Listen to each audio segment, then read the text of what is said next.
Time to put your headphones on, sit back and relax. We hope that you have a blast.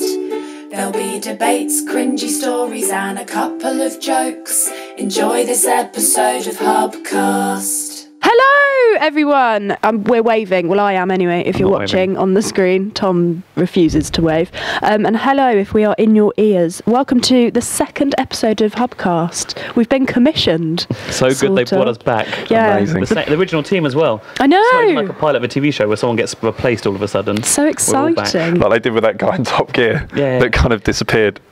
Who? Exactly. Ah, I see. Yeah. Well, welcome to Hubcast, a monthly audiovisual podcast in conjunction with the Hub Church. I'm Rebecca Day. As we established, I'm the milk monitor of the Hub Church, and I'm joined by my lovely co-hosts. Would you like to introduce yourselves? Are we co-hosts? Yeah, I like to think. Myself more as a contributor. No, I don't like to see a hierarchy here. That's very kind of you. You're hello. Yeah. I'm Tom Wade, and I'm still here. Well, I mean, I've been home in the meantime since the last episode, and I'm back for this one. He's back. To be here. Back for more. I'm Dan, and I'm a co-host. You are, yeah. As of today. Yes. I found out. But you're also the leader of the Hub Church. Yes. Yes. With my wife. Yeah. Who's not here. No. One day. Not. One day, though. Yes, so we are a church based in Hitchin. We meet at the Market Theatre every Sunday, 6:30. You're welcome to join us if you don't attend already. And today we're going to be talking about... Well, Dan, why don't you tell us? You did a talk on Sunday. Yeah. And you did it at HCC as well. Yeah, so I'm a bit lazy. I used a talk that I'd done at another church, but I practiced on them because they're not as important as us, and I made it really, really good for yesterday. And so basically the talk's title is Uncomfortably Available, so we're going to be talking about that in a little while. It's a bit of a mouthful, but delibereately so. How would you rate your talk out of 10? I would love to write my own reviews, but I don't think that's appropriate. It's probably about a 6. We'll talk about that in a bit. We got to know each other a little bit better last episode, but I thought we could get to know each other just a little bit more, if that's all right with you guys. Delightful. Because you can never get to know someone enough, I feel. Getting to know you, getting to know all about you. I've got questions which I feel are the most important when you're getting to know someone. Are these like first date questions? I did get them off a website which was titled like 1,000 getting to know you questions. Okay. So could be for anyone really. So over the next few episodes we've got a few more to come. We're covered. This is 1 to 3. Yeah. Or are we doing 1,000 now? Yeah, let's go for the whole half an hour. Okay, so first thing I want to know about you two, have you ever been on television? Dan, why don't you go first on that one? I nearly got onto the Cube. I got down to the last, honestly, it was like the last 15. I love it. And then I got rejected. And I was so proud of myself, and I was waiting by my phone for the call, but no one ever rang me back. Did they tell you why? Sorry. They just said we didn't go with you. I think that was a bit risky because of the old God thing. Oh, okay. Yeah. But I'm going to go again. God Cube. I love the Cube. Yeah. But also, just to add to that, I had some guys around the other day from like a TV production company, and they want to make I told you about this, didn't I? They want to make a video about some of the stuff we do because we're a little bit different. And one of the things they were wondering about was doing Street Angels, which is like a kind of thing where we help drunk people in a non-judgmental way, and kind of take that to Magaluf and Tenerife, which apparently aren't classy holiday destinations anymore. I've heard that. Yeah, and just hang out with some of the guys there. I might do that. I'll basically do anything to get on TV. You want to be famous, don't you? Yeah, that's why I'm becoming a vicar. Tom, TV appearances? Do you know what? I would love to be on TV, but I don't think I have, to my knowledge. Hey, what about your you went viral, didn't you? Actually, on Black Friday. You were on BBC News. Okay, I have been on the news, but that sounds more dramatic than it is. I went during the now national epidemic that is Black Friday, just before Christmas. I was in Stevenage Tesco's at midnight, as you do, just to see what was going on. Doing your weekly shop. I had to do it quieter. And I witnessed madness as people were fighting and each other for boxes they didn't know what was inside, and I decided to film it on my phone, and sadly my voice made onto TV when I was going, oh my goodness, which is. And you're being modest because you had literally like tens of thousands of hits, didn't you? I did over 60k in one day. Very exciting. Congratulations. Excellent. Well, let's hope that Hubcast achieves that. Fingers this crossed. week. I was on TV when I was about I say TV. It was Newsround. Oh, Was Newsround that's classy. a thing in your day? Yeah. All right. Did they have television? In the Stone Age.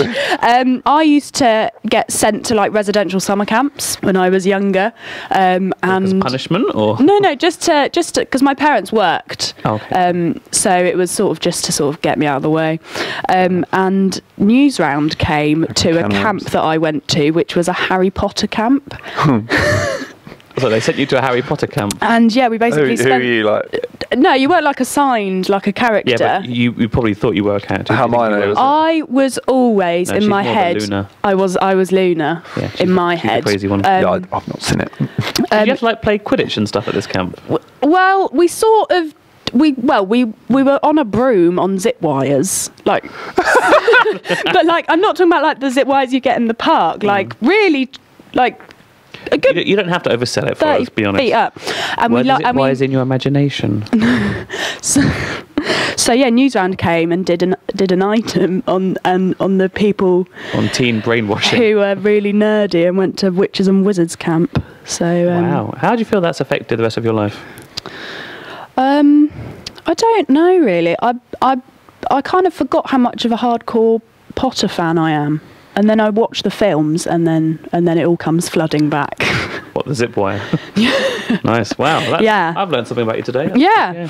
good, Last one. I love roller coasters, and I want to know what your favourite roller coaster is. Mine is the one in Disneyland Paris, which is a Finding Nemo themed one. You know the turtles that ride the current? The ride is based on you riding the current, and it is frickin' awesome, and I love it. It's not scary, it's not too mental, it's just the right amount of thrill and fun. Did you go to a Finding Nemo camp when you were younger, by any chance? The teacups. Oh gosh, it's not a roller coaster. That's not Okay, right. or that one, That's what you Oblivion do. at Alton Towers. I was on that and it I stopped. cried on that. Were you one of the people who's been stuck over? Yeah, but I wasn't facing down. But honestly, I was trying to look hard in front of my friends, and I was really, really scared. Nice. But it's still your favourite one. Yeah, because things that scare you are sometimes good. Deep. Okay. I was leading a school trip once to Alton Towers, and I had students who got stuck on Oblivion. Say we were late, and they came running, and I was about to start shouting at them. It turns out they'd been stuck on it for an hour, and they were very terrified. So a bit nice of them. It is horrible. I also had a student once when I was on a trip to Alton Towers where a ride closed on her ankle as we were getting on. And do you know it's the nearest hospital is an hour away to Alton Towers? Really? You think they'd put one closer, wouldn't you? But it was good though, because again, swings and roundabouts. I put her in a wheelchair and I pushed her around for the rest of the day, and I got to the front of every queue. Wait, so you had time to go to hospital? No, we didn't take her to the hospital because we decided not to because it was an hour away. So I said, I'll take her in a wheelchair and I pushed her around for the rest of the day. And I got the front to every. Yeah, it's Yeah, great. you do. Every did ride. that once. I pushed her to the front, left her, went on, collected her again to go to the next ride. Yeah. I'm a good teacher. What a hero. Actually, when on my trip to Disneyland Paris, on our first night there, someone who was in our group had a hernia, and they had to spend the rest of the trip in bed. So Oh, we nice. stole his wheelchair, got on all the rides. Nice. Amazing. Fun fact, I once was on Air, my favourite roller coaster, thanks for asking. Also a good one. Sorry. But next Click forward. to Jonathan Ross. So we lay down next to each other on the ride. How beautiful. Yeah, I spent the whole time screaming in his face. He probably remembers this, so Jonathan, if you're watching, call This me. is the man. Hi, Jonathan. I'm going to introduce a new segment. I'm really excited about this. Can we have a theme tune? Should we sing? Well, you do it. You do it now. What's been happening this month? Great. That's good. I like that. Look at Awful. That. Been Yeah, working on that all day. that's what I do here. What's been happening this month? February. What a month it's been. Dreaded V-Day, which brought along Valentine's Day. Oh, okay, good. I thought you meant like VE Day. Yeah. Oh, I'm sure it wasn't. And a certain film or adapted screenplay came out, didn't it, Thomas? yes, it did. 50 Shades of Grey Yeah. came out to much publicity and interest from everybody. Apparently. No, really? Apparently everyone's talking about it, so we should as well. In Yeah. fact, you can't, if you've logged on to a computer, you probably can't have failed to miss some sort of article telling you about either how awful it is or how great it is or how dodgy it is and what Christians should think about it. And everything that's seemingly been said about it has already been said. So we thought we'd jump onto that bandwagon and throw in our 2 cents. Say a little bit more. Probably worth saying at this point that I have seen the film. I took my wife on during half term. Out of 5 stars, what would you give it? I would give it a 2.5. It's generous. 2.5 out of 5. Okay. But you've not seen the film yet? No. And I have I've not. perused the book. Novel, good. And the same here, actually. I flicked through the novel. I've not, for honesty's sake, I've not read the book completely. I've read little bits of it, and I wasn't particularly excited by what I read in terms of how well it was written. It's fair to say, I think, that most people agree that the film is an improvement on the book, actually. Okay. It kind of picks up certain bits and misses out other bits that perhaps people didn't think was as good. During the first couple of opening days, it played at 586 cinemas at the weekend, but the screen count was much more. So imagine all those cinemas.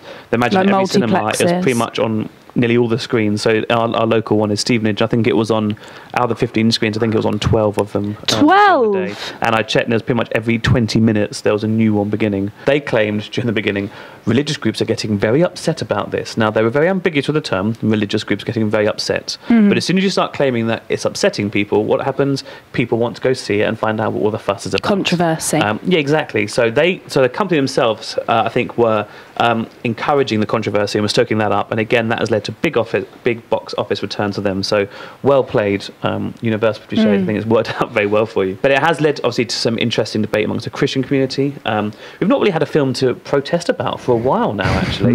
I mean, the big three really are kind of Life of Brian, which is old school. Yeah. Classic. People were upset about the Da Vinci Code. People were very upset about, and Jerry Springer the Opera Show, which was put on TV, was another one that people got very upset about. And then in the run up to this one, there was a lot of protests amongst some people in the Christian community about the fact that you shouldn't see the film for a number of reasons. Some of the reasons were that it promoted abuse.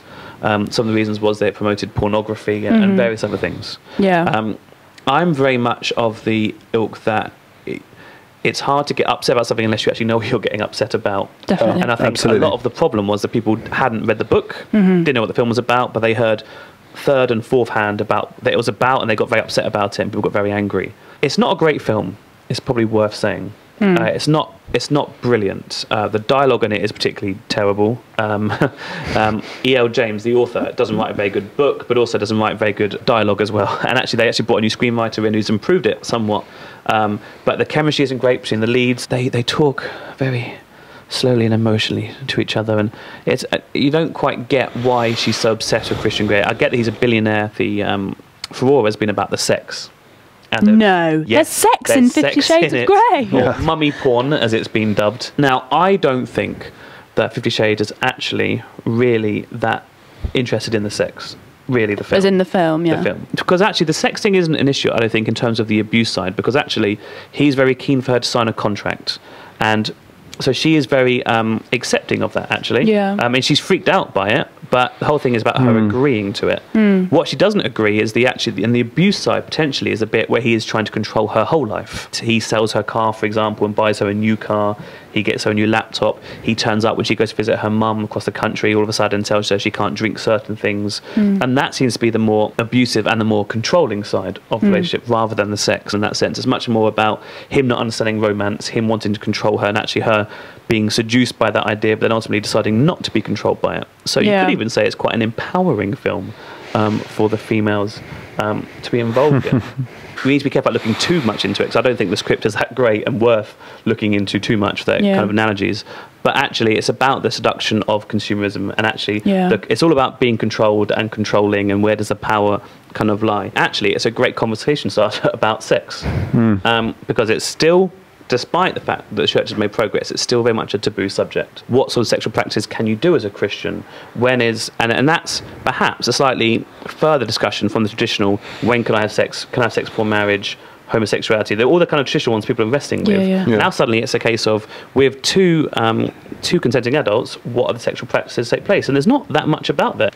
I think you make an interesting point about the way in which Christians talk about sex, and I heard something really interesting that Christians, before they get married, they're not allowed to talk about sex, and then when they get married, it's all they talk about. But it's somewhat cheapened, I think, by that. And I think it'd be really interesting to think about the way in which we have the conversation about what good sex looks like, within marriage, how we build towards some of that stuff, and what is appropriate.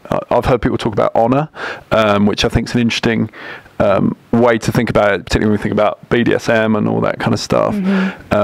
Like, what does it mean to honour the other person? What does it mean to get closer to the other person rather than this idea of humiliation? And I think that's some of the challenges people have to it. But again, like Tom said, I don't think you can comment on something if you haven't been to see it yourself. I think there's a very interesting scene in the best scene actually in the film is when they are discussing the contract. But there's a bit at the end where he does clearly overstep the mark, and her response is, I'm now walking away from this relationship. Of even talk about honour and that sort of stuff. And actually the film actually says he crosses a line, and the consequence is she leaves. Yeah. And so actually, I don't think it is as abusive as people would have you believe based upon reports in the media and that sort of stuff. I have read a couple of reviews that have said, from people who have read the book and subsequently seen the film, that that they believe that the director and the script doctor clearly worked very hard to tone down the abusive undertones. I mean, before the release, that was really all I heard on Facebook. People linking articles and blog posts saying,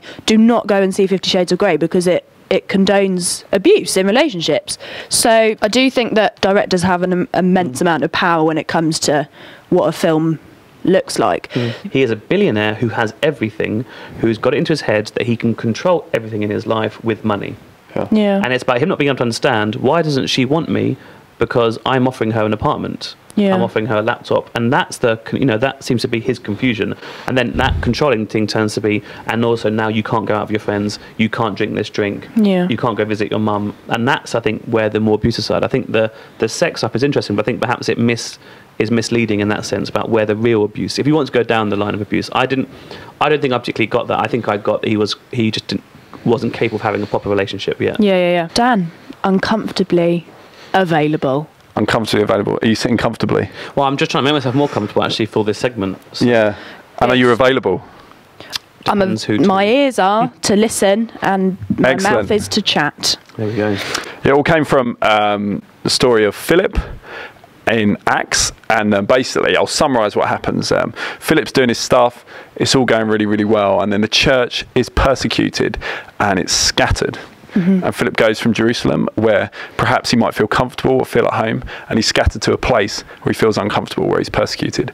And in the talk, I talked a little bit about the persecuted church today and the persecuted church through history. And the interesting thing about the persecuted church is that when it's persecuted, it doesn't die. In fact, we see that it thrives. And so I'll talk about the church in China today. And actually, if the church in China continues at the rate of growth it's going through at the moment, it will be the largest Christian country in the world by 2030, which is only 15 years away. Was it 250 million? 250 million by 2030. That's right, yeah. Good. Good knowledge, Reb. You were listening.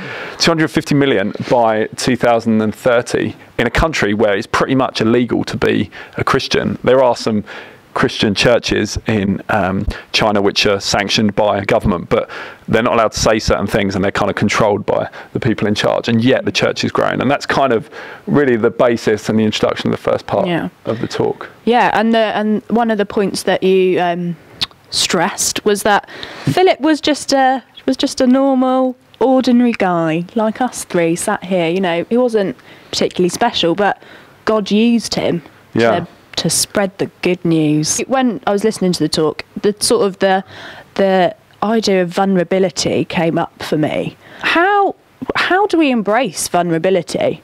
Because I think when you see yourself as someone as vulnerable, that's got quite a negative connotation to it. But I feel like we have to embrace that in order for our relationship with God to thrive. And I just wondered whether you two had any Tom, insight into you go in a minute, but into that. But I think for Philip, we see in his life that he's gone from a place, Jerusalem, to Samaria. So Samaritans didn't like people from Jerusalem, and the analogy I use in the talk is a bit like I'm a Tottenham fan, Tom's an Arsenal fan, and it would be a little bit like I hate Arsenal, to be honest, and Tom would say the same about Spurs.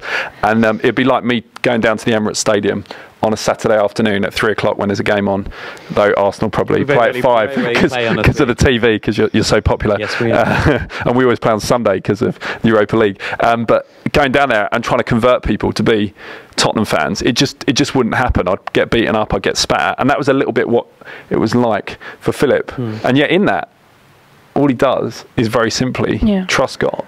He's obedient, he's uncomfortable, but he makes himself available, and he sees amazing things happen that you would never expect to see happen.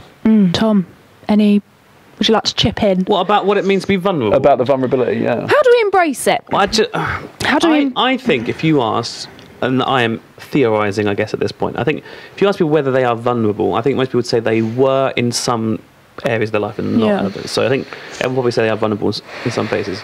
Now, without trying to sound like an old fogey or something, to talk about social media, it's an interesting thing because we've got people growing up on social media where the aim is obviously to display the best areas of your life. And I think a lot of people would view that as being vulnerable, whether it's writing, I've had an awful day, or whether it's saying, I've had a great day and putting pictures up or whatnot. I think we're used to sharing our lives or the lives we want to share now with people. And so that could be seen as vulnerability, but I think that's probably a mistake to view that as being vulnerable. I think that's surface vulnerability and what you're willing to share. And I think that's more of a mask and a show, as opposed to actually to be truly vulnerable with someone is to remove that mask and actually to really dig down deep and reveal what you've got. I might think I can be really vulnerable with Dan and share something, but then is it actually something that's vulnerable, or is it just what I'm happy for him to know? So I think there's different stages of vulnerability about what people are actually really willing to share, and I don't think you should be vulnerable with everybody because it takes a lot of trust for that sense. So I think I would be worried if someone was weeping on the streets and trying to tell everyone who passed by what was going on in their lives. So I think you've got to be careful with that because there's just trust elements. But I think you make a good point that when you do get that genuine vulnerability, when people are genuinely there, like there's this I've been reading this book called Leading with a Limp, and it talks about people will invest in authenticity. That'll be where that'll be the people that they follow. And I think if you can get beyond that, I think you ask an interesting question about who do you be vulnerable with, like how do you make that choice? And I think that's a science. Are you suggesting that, not science, if I was going into a coffee shop and the person who served me goes, how are you, I should respond by going, do you know what, I'm having a really awful day. I've had an argument with this person and I was late to work, and or do I respond, I'm fine, thank you? I mean, are you suggesting that vulnerability extends that far? Well, I think that's the question. At what point, where do you draw the line? But it'd be interesting to think about what would happen if you did. Maybe we could set a challenge. What if we genuinely did that? Set a challenge. Totally vulnerable for the week. I mean, it's an isolated example, but if you did do that, like maybe people wouldn't ask that all the time. Maybe they'd, because all they want you to say is, I'm fine. They're trained to do it. Maybe people would genuinely engage. It'd be interesting, wouldn't it? You might upset a few people. Well, you got to say the statement "How are you?" is more of a greeting now, as opposed to a genuine question, isn't it? So we're moving on to the next thing before they've even answered. When we ask that question, do we really care what the answer is? I think that's more of the challenge on us. And I watched a TED talk a while ago about relationships and elements of a relationship, and the woman said vulnerability is an ingredient of love, and I wondered whether you guys agreed with that. I personally, for me, I was talking about this with a couple of good friends recently about relationships, and I feel like in order to get the best out of your romantic relationship, was the context, in order to get the best out of that romantic relationship, you need to be vulnerable and you need to give your all. And even though you may have further to fall if it goes tits up, you've invested in that. What do you guys think? Do you think it is an ingredient? It's a massive part. I mean, to swing back to 50 Shades of Grey all of a sudden, part of the problem in that relationship is he is not willing to be vulnerable. And that's one of the reasons why he's got the issues that he has, because he can't be vulnerable with people. And I think no relationship can ever grow and flourish unless there is that. If one person's being vulnerable, the other person isn't in a relationship, then it's not going to develop. And if no one's being vulnerable in a relationship, it's not going to grow and develop at all. Dan, what do you think? I completely agree. And I think it's fine. Fab.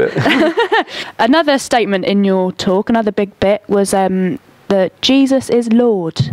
Jesus is Lord. And you quoted a dude called Walter Wink. You have a great name. Great. It sounds a bit like don't say it too fast. Like a 50s candy bar or something, from America. A bit like Walter White. That's right. He's an American Bible scholar, and he said the phrase "Jesus is Lord" has become nothing more than a bumper sticker. And you talked about how back in the Roman Empire that phrase held a lot of weight. And I think sometimes we misinterpret what language can mean in our time as it was spoken at the time when it was written. And I even think, when people put Jesus is Lord on there, on their bumpers in America, or you put a little fish on your car, do you really know what you're saying? Do you really know what you're referring to? You know, the fish that you put on your car. I don't have one on my car. They're the worst drivers as well. Yeah. Well, I don't put one on my car because I don't want people to associate my driving with Christianity. Take it off and throw it at them. Yeah, that's right.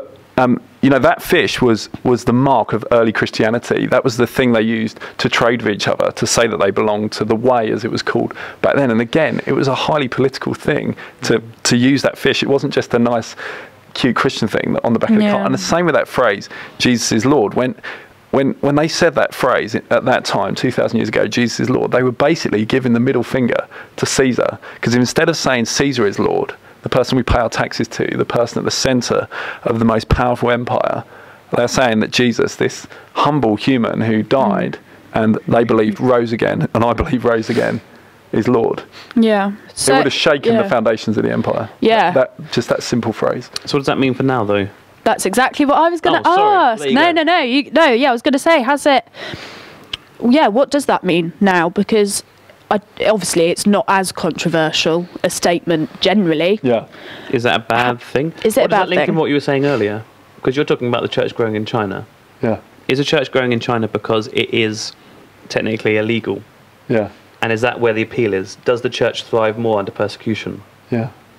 Those without a voice can make often the most noise. If you don't give someone the right to vote, often they'll draw more attention to themselves. I think what does Jesus is Lord mean today?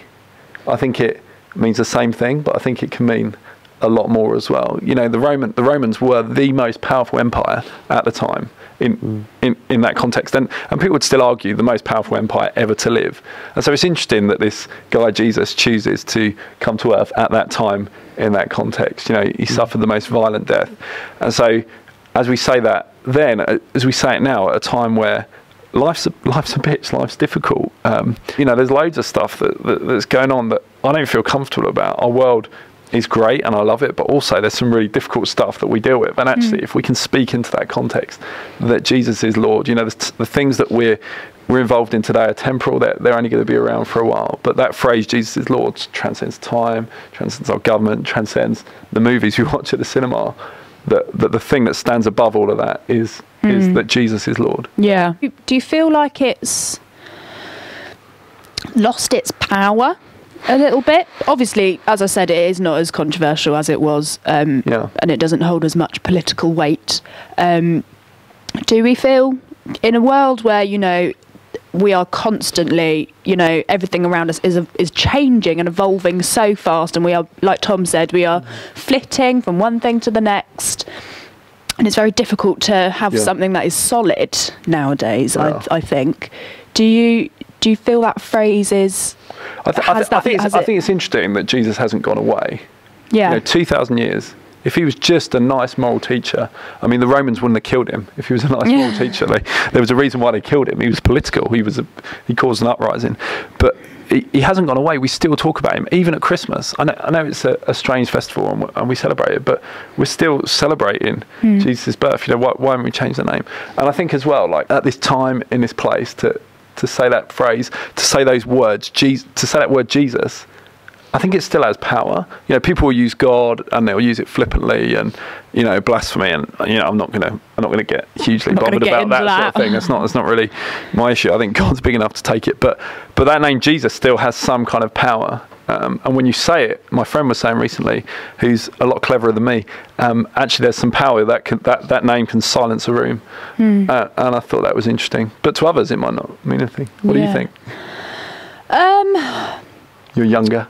Yeah, I was doing a bit of reading up on this when I was trying to sort of script this episode. I think, I don't know, I feel like it's only 3 words, but there is so much meaning behind it. And you're right, that it's not just about Jesus being a nice guy. It's saying that before the light there will be darkness, and, you know, and there's just so much meaning that I don't even know how to say it all. Yeah. But yeah, I do. It's hugely loaded phrase. Hugely loaded, yeah. I don't even know where to begin. I'm flabbergasted. So if it's so Dan. layered, does that mean people shouldn't use it unless they fully understand what it means? Yeah, I don't fully understand what it means. Does anyone? I don't think we ever will. Therefore, it's okay to use it even though you won't fully understand, because that's part of using the phrase. Yeah, it's a great question, but I think we'll never fully understand what these different words and these different elements of language mean. And so I think it's twofold. I think, number one, we use them and we understand that there's power and they've been said over thousands of years by lots and lots of people. At the same time, I think there's a responsibility to dig deeper and try and understand what it means. What was the context? You know, when Philip proclaimed Jesus as Messiah, when he said those words, Jesus is Lord, it was hugely controversial and actually something that could get him hung, that could get him killed. And they were killed. These early Christians, these people that started the church, were killed for being Christians, for following the way, and yet the church grew at a rate exponentially faster than it ever has in history. You can trace that back. And it's only in China now we're seeing the same rate, interestingly, right up until Constantine became emperor. So, yeah. Fab. Well, thank you so much, guys, for coming back. Not just me on my own. So that is the end of episode 2. Thank you so much for tuning in, if we're in your ears, or for watching on YouTube. If you're still here, well done. Yeah, you can find us on our Facebook, on our Twitter. We've got a website. We're going to have a new website soon. How exciting is that? Maybe next month. Maybe. Yes. And we would love to hear your feedback about what you think, and join in the discussion, because we're all about creating debate here at the Hub Church. Yes. Anyway. So thank you so much, Dan and Tom. Thank you. It's been a pleasure. Do we get to sing? What would you like to sing? I feel it in my fingers. In my fingers. I feel it in my toes. I feel it. I wanted to do Don't Cry For Me Argentina, so I just do it over the top, yeah? That works. Mash up. Love is all around me. All around. And I so had to let it happen. And so the feeling grows. I had to change. It's written on On the wind. It's everywhere I go. It's not working, is it? It's everywhere I go. So if you all love Christmas, Love Christmas. come on and let it show. Come on and let it snow. You know I love you. Time to put your headphones on, sit back and relax. We hope that you have a blast. There'll be debates, cringy stories, and a couple of jokes. Enjoy this episode of Hubcast.